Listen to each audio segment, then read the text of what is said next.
Ladies and gentlemen, lovely to be here tonight. Absolutely fantastic night. Going to have a great time, and it's lovely to be here.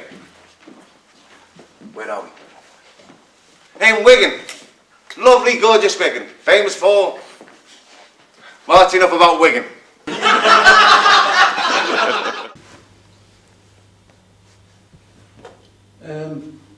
Excuse me, are you David McNee? I hope so, because I'm wearing his underpants. A big fan of yours. Me and my son never miss a show. Could you sign this for us? Yeah, sure. Who's it to? Could you put to my good friend Stephen O'Rourke? That'd be great. To Stephen O'Rourke, who I've never met. Thanks very much, that's great. Why are you here? Nothing serious, I hope. Well, the doctor said I've got acute angina. But I think I've got a nice pair of tits as well. Mr. McNee, I can see you now. I was going to buy a new car. Fancied the Cortina. I said to the car salesman, I said, I'd like that one. He said, Dave, he said, you can have that one if you want. He said, it's 2 candy pennies and a diamond. I said, you're talking silly money.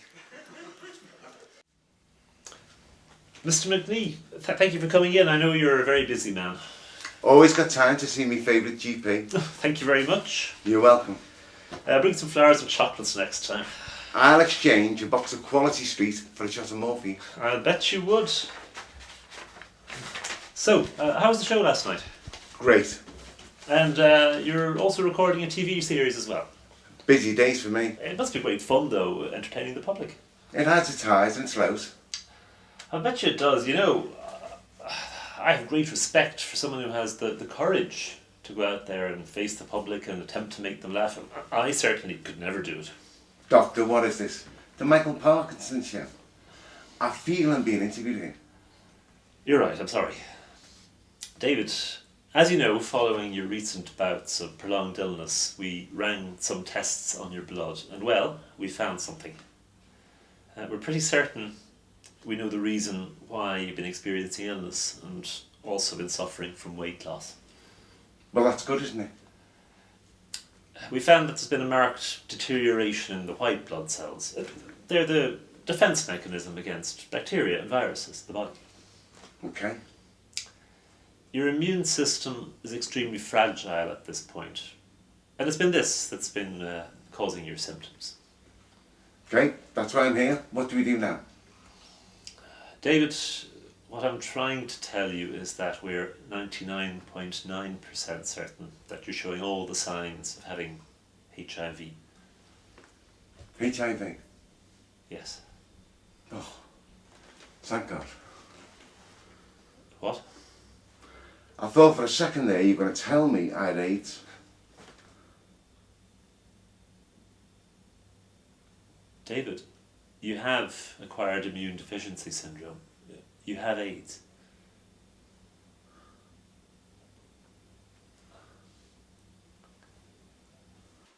I've decided to take the pledge, ladies and gentlemen. What do you think? Suits me head. I just want to say that this surgery and me personally, we're going to do all we can do to assist you in this. We have books, we have leaflets. This is an illness in its infancy. How do I beat it? I'm sorry? How do I get rid of it?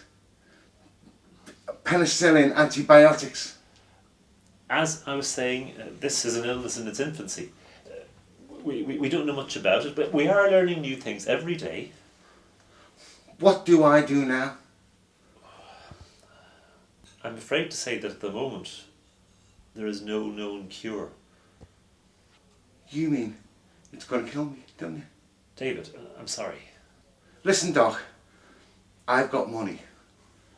I've got friends in high places. If I pay more money at someplace else, what will they tell me? I mean, the medical professions have been wrong before. David, AIDS doesn't care about how much money you have. Its sole objective is to kill. At the moment, it's shown itself to be a cold, ruthless disease, and it shows no respect for colour, money or creed. I'm sorry if this just sounds harsh, but that is the hard truth of the matter. You mean I should just lie down like a dog and let her kick the shit out of me? No. I just signed a contract with Thames TV. They're going to give me my own show. I've got my own sitcom. They want me to work in America. I haven't got time for this. I've got my life to live. David, wait.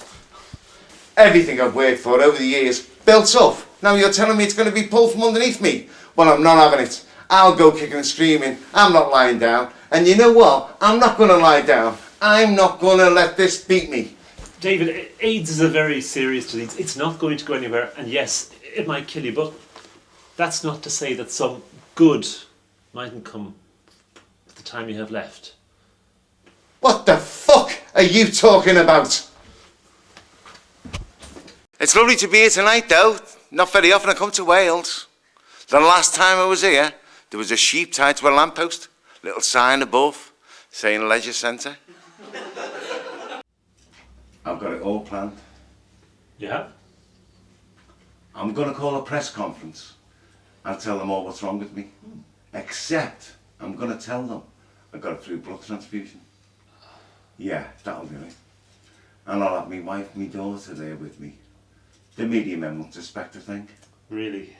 Then I'll get a bit of sympathy. I'll go from this horrible celebrity disease spreader to fallen victim. What do you think? Honestly, Yeah? I think you are mad. You'll back me up, won't you, Doc? David, I'm not going to back you up, and honestly, I can't think of any other GP that would. Oh, I don't know, there's bound to be someone in. There's Becky-stan or somewhere. Isn't it bad enough that this disease is beating you down physically without it destroying you mentally as well? I know. I realise that people don't know certain facts about your lifestyle. You mean the fact that I'm in the closet? Yes, but it is a pretty plush closet. You have wealth and you have fame. I've had patients in this surgery who didn't even have their bus fares home after I finished talking to them. Couldn't you even lend them a few quid? David, you're not on stage anymore. I'm sorry, Doc, it's the only thing that takes me mind off it. I had a patient in here, he was beaten up when they found he had AIDS. Thugs left him for dead. That's how people found out he was gay. He didn't have the chance of telling them about that or his disease in his own time. Poor bastard.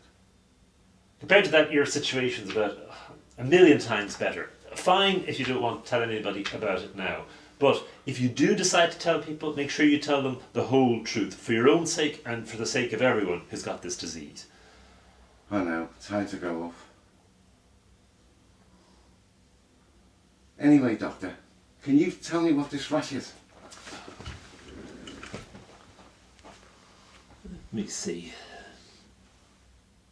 Ah, that's Kaposi sarcoma. Are you sure it's not measles? I was doing a TV special the other day in a primary school. Kaposi sarcoma is a type of skin rash. It's common in HIV sufferers. I'll write your prescription for a cream to ease the irritation. How long will I have it for? Okay, for as long as I've got the disease. I'm scared, Doc. There, I've said it. I am scared. David, that's understandable. I've done the Palladium hundreds of times. I've toured up and down this country. Sold out in Blackpool. You've lived a life most comedians could only dream of. And you know what they all said? You know what they all said about me? No? That I don't get scared. That I don't get frightened. Well, that's an admirable quality, to be sure.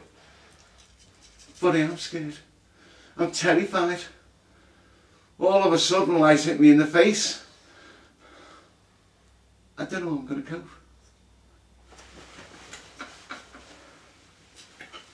David, are you okay?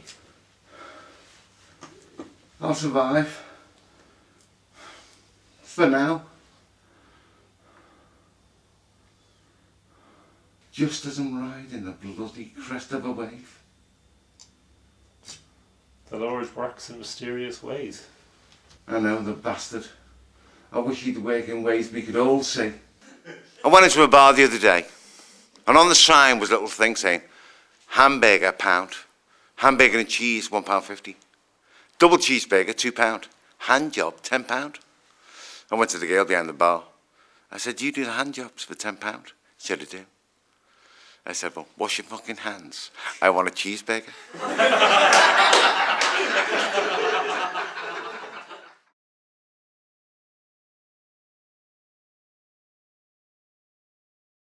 The antiviral medication you gave me, though, that seems to have made a hell of a difference. I feel 10 times better now than any time over the last 2 years.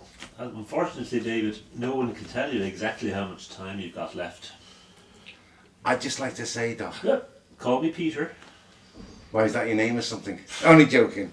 Peter it is now. I interrupted you, sorry. Over the last 2 years, since the diagnosis, it's been a real roller coaster for me, both physically and emotionally. But I think this is the time now to tell people about my illness. I think this could be the bravest thing I've ever done in my life. You're going to tell people you have AIDS? That's an incredibly brave thing to do.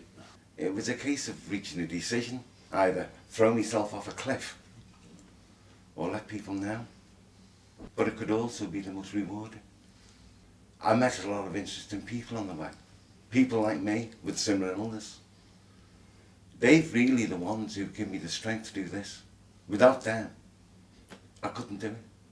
Well, you know, David, I see this as a reward for all the entertainment you've given people over the years, and you can be a source of strength in more ways than one. When they see David McNee, famous comedian, with the same disease as them, carrying on, living his life, I think you can really inspire people in more ways than one. Well, David McNee wants to ask one more favour of you. Mm-hmm. I'm going to organise a press conference, and I want you to be there with me. Me? I couldn't do it on my own, Doc. You're the one that's given me the strength, the hope, everything else through these past 2 years. You know, you're the one who's given a public face to this disease, a disease that people thought was, I don't know, nowhere near them. You're a friend to thousands of people, and when people see a friend in trouble, they're more inclined to care. I'd just like you to be there, if you would, and help me. That's okay, yeah. Me and the wife now are closer than ever, and I love the bones of my daughter. Mm-hmm. Is that your family? Yeah, that's Sarah. She's 5, and Andrew, he's a few years younger. Good looking kids. She's a big performer. She's also big into comedy, and you know what? She's a big fan of yours. God help her. Well,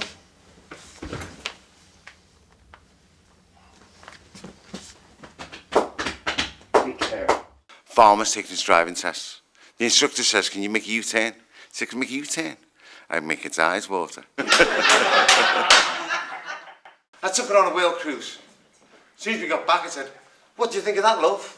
She said, let's go somewhere else next year. No, gotta tell the truth now. Main reason why I'm here tonight is much better to be here than by the wife.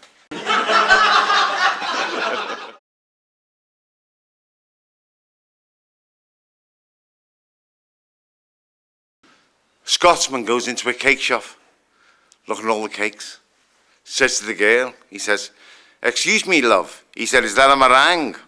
Sorry, start again. The Lord works in mysterious ways. I know, the bastard. But why for once? Okay,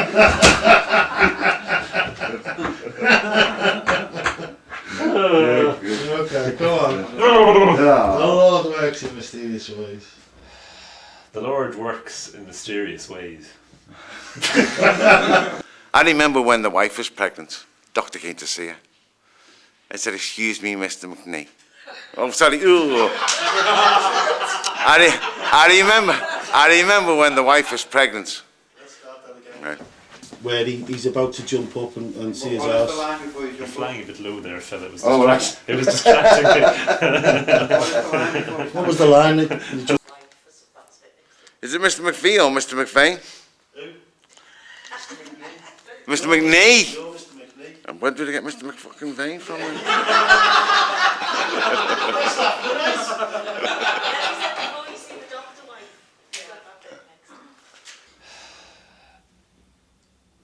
The Lord works in mysterious ways.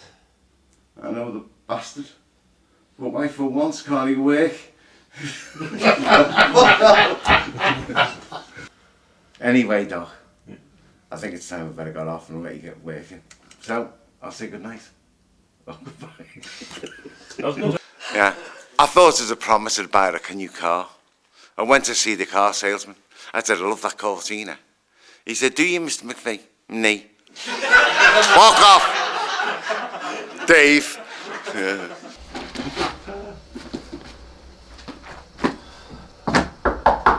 That's right, better get out of town before the cops find the bodies. Might be best if he says his lies. Okay. He doesn't know that at first, does he? I don't know, it's just a realisation that it's time for me to live my own life. Have you retired from show business now, David? I don't know why I'm laughing though.